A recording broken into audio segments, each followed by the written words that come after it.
Okay, pilots, Bill Lawton, Picayune, Mississippi, back with you again. This is the second half of the little video on the A-10. For what it's worth, for those of you that are experienced pilots, you probably won't want to watch that, but if you're new to the electric jets, as I am, I've had to learn the hard way, so I'm going to try to pass on some of my information to those of you that are just getting started, and for those of you that have this Banana Hobby A-10, you might find some of this information useful, and it may help you to decorate your airplane like I've done this one, and it turned out pretty sharp, so I'm sure you'll get a lot of compliments on it. And I'm going to give you some info on the paint that I used and where to get it, and batteries, and general information on the radio that I use, which is a DX8 that has telemetry in it, for those of you that have a DX8 and want to use the telemetry. So anyway, I'm going to start with the paint. So that seems to be the easiest part. It really isn't a whole lot. I did paint the inside of it, as you can see, with this zinc chromate paint. And I also painted down there on the inside the landing gear door. The real airplanes are also painted like that for the most part. Zinc chromate is protective paint that keeps aluminum from rusting and corroding and so forth and so on. But anyway, having said that, these paints are available at Hobby Lobby International. I'm sorry. Just plain old Hobby Lobby. They're all over the United States. You can go in there. Most any hobby shop will have it too. Then I'll show it to you. It's by Model Master, and this particular color is green zinc chromate. Another color that I used on the airplane was neutral gray. That was, and I'll show you, we'll use that for. And the other basic color of the airplane is ghost gray. If you can see the different variations in color, especially along this line right here, that's where it breaks. Those two colors are a real close match, as you can see by I don't know if you can see it or not, the little control horns. I went back and touched them up, and I also painted the servos, because the servos that come in it are blue, and that's about as close of a match as you can get. At least it's not too noticeable. Probably nobody would even know that they were ever blue once you painted them. So that's just a few little things that I've done to it. I also did detail the pilot. He's not all that spiffy looking, but you know, it's better than the white and dark. He was all green. His whole body was green. Had a white helmet. You know, so I just fancied him up a little bit, put a little color on him, a stripe on his helmet. And I did paint the little motor inside of there that opens and closes the canopy. I did paint that chromate green too. That's better than white. So you'll find a few little things to do with it.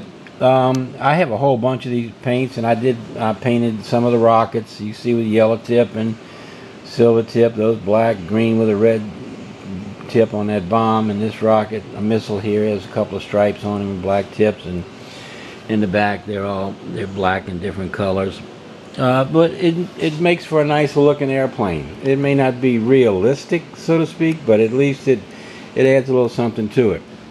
Okay, now for those of you that have a DX8 radio with the telemetry in it, this is the wire for the temperature. I've wrapped it around the battery and taped it to it. That gives you the ambient temperature and also the battery temperature. If your battery runs at, let's say, 135 degrees, just for example, after you fly the airplane a couple of times, before you put any alarms in it, you want to get an average battery temperature on it. So after that, then you know what the high limit of the battery is, and you can set the telemetry in your radio to give you an alarm if the battery goes on that. As batteries get weak, they tend to overheat a lot. So you'll know right away whether you need to land because the battery's getting hot. The second thing is that I went back here when I first got it. This whole section right here, this pod, it has only 8 screws in it to hold it together. And so I removed the screws and got to the starboard engine, and between the electronic speed control and the engine, or the motor wires, there's a red, black, and a yellow wire. And what I did was get into that with an X-Acto knife and skinned a little bit of the casing off of the wire. And you need to find any two of those. It doesn't matter which combination, red and black, red and yellow, black and yellow. It doesn't matter which one. It's just a sensor. But you have to have that sensor wire to run to the telemetry module in the front of the airplane, and that gives you engine RPMs. In this instance, these are 70mm fan jets. They ought to turn about 33,000 and some change on the no load conditions, or minimum load. And these are 6-pole motors. And believe me, that little information right there is worth its weight in gold, because I had to take another one, spare engine that I have, apart to count the poles in it, because if you have to tell the radio how many poles the engine has in order for it to correctly give you the RPMs on it. But anyway, once I did that, then you can't see it, but underneath here I just rerouted routed the wires in with the regular wires that come from the engines, and they go along there, and of course come out the front, and that hooks into the telemetry up in the front of it. The other electronic deal is the voltage coming from the battery, and that wire is right here. I did the same thing with it. I don't know if you can see it. I just took it and soldered it, cut the casing off of it, soldered it to it, and then came back and just taped it to make sure it wouldn't get pulled out of there. That's going to give you the voltage of that battery as you fly, and it's also there's another sensor in there that you can add that will give you the voltage going to the receiver. So the DX8 is really a great radio, and it's capable of having a flight log module added to it, which gives you fades and holes and all that kind of stuff. And you can actually see at that point, once you fly and land, you can read the flight log. It'll tell you how many fades and holes you have, and you can better position your second antenna right here, second receiver. You may want to put it in a different spot, because this one, I have the little antennas going out to the side, and the one back here is underneath the battery. It's going perpendicular to the sides of the airplane.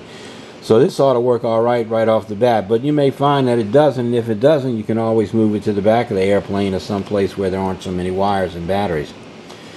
But anyway, that's it in regard to the electrical part. Let's see, we did the paint and the electrical part. Pretty much the rest of the construction is straightforward. The instructions that come with it are really poor. There's no verbiage in it, so to speak. It's just a handful of pictures, and you can pretty much guess by the pictures how to put it together. But I did want to make this little video for those of you that may have one or haven't put it together yet, or thinking about buying one. It's probably going to be a great flying airplane. Just from the videos that I've seen, it looks like it's actually pretty damn fast, and I can't imagine what it would be like with a decent battery in it. And I am going to upgrade to another battery. This is a 4,000 milliamp. I've been checking, and they make something around 4,500 with a 45C that'll probably make this thing really scoot. Although the A-10 isn't a fast airplane to begin with, it's not even a supersonic airplane, but it is a maneuverable airplane, and it does have some really slow speed, great flight characteristics. So anyway, that's pretty much it. I just wanted to give you all that little bit of information. If you found it useful, well, then that's good too. I do want to say that if you're going to get parts, batteries, or chargers. Oh, and speaking of that, I did want to show you this one thing. This is a little device. If nobody tells you anything, you have to find out on your own. So I'm going to save you all the trouble on one little issue. This is a thing called a cell match. It comes from Esprit Hobbies down in Florida, where you get the batteries from. It's $19, and quite honestly, you can hook it right to the little poles on this battery right here. It just, well, you can see it just fits right in the end of there, and it instantly gives you the voltage in every cell. And there's a little gas meter on the side right here, and that gas meter tells you how much power your battery has. It also will balance the battery, so when you go to charge it, all the cells have the same voltage, and it works on 2, 3, 4, 5, and 6 cell batteries. It's great, and that way you don't have to guess how much power you have. You'll get to know how much of a charge your batteries can take and how far down you can go before you ruin them. But it's a great little device. It comes from Esprit Hobbies in Florida, and they'll send you one right away for 19 bucks. The other people that I've dealt with are Horizon Hobby. They're the radio people. They have most anything you need. They're absolutely great to deal with. You can pick up the phone, and when you dial the number, somebody on the other end will answer it, and you can talk to a real person. You will not be on hold for 3 hours like Banana Hobby. I've gotten to the point where Banana Hobby is just, they are just the absolute worst at anything regarding this hobby. But nevertheless, another one is Hobby Lobby International. They're real good people to deal with too. I had a SU-34 fast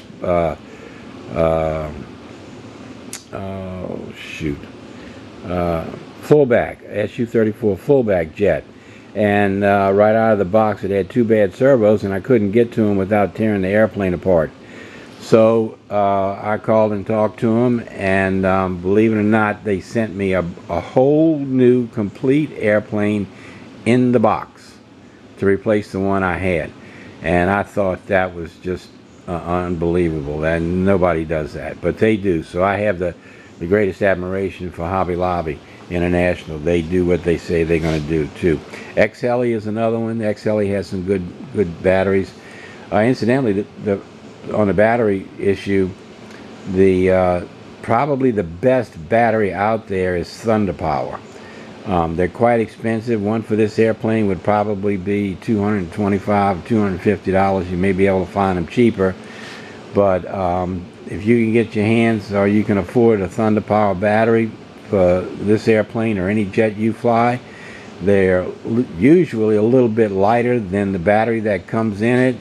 And man, they will really outperform anything. So just another quick rundown. I did tell you the airplane is in general pretty neat. I forgot to show you that these are the little radar antennas in the back of it, and they come in the kit. They're down on the bottom, and there's one on the top right there. But anyway, you can see that paint code that I gave you is pretty much of a match. If I pan that quickly, you'd hardly even notice those little aileron horns. But anyway, that's my little review and tips for you. I hope you find them useful. If you have any problems or questions, or you want to know the answer to something you think that I may know, you can feel free to give me a call, or actually you can't call me, but drop me a line or reply to this video on YouTube, and give me an email to go to, and I'll answer any questions I have. So good luck to y'all. I think this is a great little jet, and you'll probably have fun flying it. So this is Bill from Picayune, Mississippi, and we'll see you at the next video.